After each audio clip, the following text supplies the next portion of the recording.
اور جاگتے رہو۔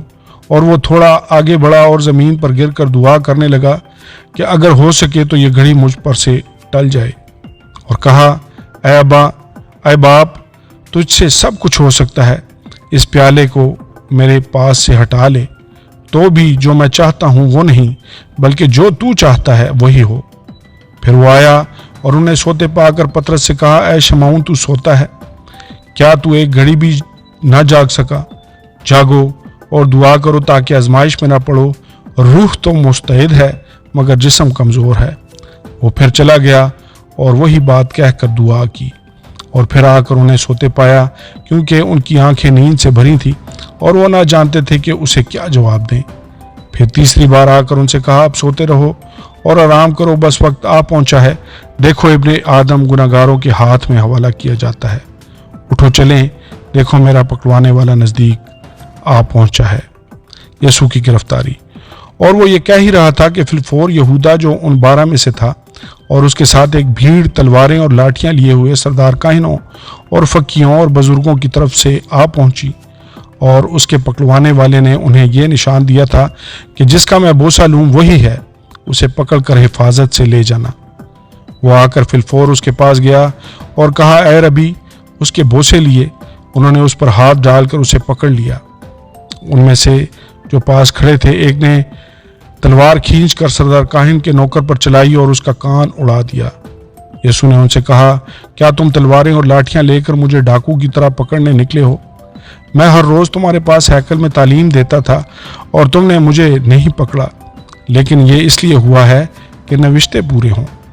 اس پر سب شاگرد اسے چھوڑ کر بھاگ گئے، مگر ایک جوان اپنے ننگے بدن پر مہین چادر اوڑھے ہوئے اس کے پیچھے ہو لیا۔ اسے لوگوں نے پکڑا مگر وہ چادر چھوڑ کر ننگا بھاگ گیا۔ یسوع کی صدر عدالت کے سامنے پیشی۔ پھر وہ یسوع کو سردار کاہن کے پاس لے گئے اور سب سردار کاہن اور بزرگ اور فقی اس کے ہاں جمع ہو گئے، اور پطرس فاصلہ پر اس کے پیچھے پیچھے سردار کاہن کے دیوان خانہ کے اندر تک گیا اور پیادوں کے ساتھ بیٹھ کر آگ تاپنے لگا، اور سردار کاہن اور سب صدر عدالت والے یسوع کو مار ڈالنے کے لیے اس کے خلاف گواہی ڈھونڈنے لگے مگر نہ پائی، کیونکہ بطیروں نے اس پر جھوٹی گواہیاں تو دیں لیکن ان کی گواہیاں متفق نہ تھیں۔ پھر بعض نے اٹھ کر اس پر یہ جھوٹی گواہی دی کہ ہم نے اسے یہ کہتے سنا ہے کہ میں اس مقدس کو جو ہاتھ سے بنا ہے ڈھا دوں گا اور 3 دن میں دوبارہ بناؤں گا جو ہاتھ سے نہ بنا ہو، لیکن اس پر بھی ان کی گواہی متفق نہ نکلی۔ پھر سردار کاہن نے بیچ میں کھڑے ہو کر یسوع سے پوچھا کہ تو کچھ جواب نہیں دیتا، یہ تیرے خلاف کیا گواہی دیتے ہیں؟ مگر وہ خاموش ہی رہا اور کچھ جواب نہ دیا۔ سردار کاہن نے اس سے پھر سوال کیا اور کہا، کیا تو اس استودا کا بیٹا مسیح ہے؟ یسوع نے کہا، ہاں میں ہوں۔ تم ابن آدم کو قادر مطلق کی دائنی طرف بیٹھے اور آسمان کے بادلوں کے ساتھ آتے دیکھو گے۔ سردار کاہن نے اپنے کپڑے پھاڑ کر کہا، اب ہمیں گواہوں کی کیا حاجت رہی؟ تم نے یہ کفر سنا، تمہاری کیا رائے ہے؟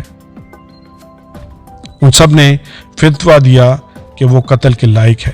تب بعض اس پر تھوکنے اور اس کا منہ ڈھانپنے اور اس کے مکے مارنے اور اس سے کہنے لگے، نبوت کی باتیں سنا، اور پیادوں نے اسے تماچے مار مار کر اپنے قبضہ میں لیا۔ پطرس یسوع کا انکار کرتا ہے۔ جب پطرس نیچے صحن میں تھا تو سردار کاہن کی لونڈیوں میں سے ایک وہاں آئی اور پطرس کو آگ تاپتے دیکھ کر اس پر نظر کی اور کہنے لگی، تو بھی اس ناصری یسوع کے ساتھ تھا۔ اس نے انکار کیا اور کہا، میں تو نہ تھا، میں تو نہ جانتا اور نہ سمجھتا ہوں کہ تو کیا کہتی ہے۔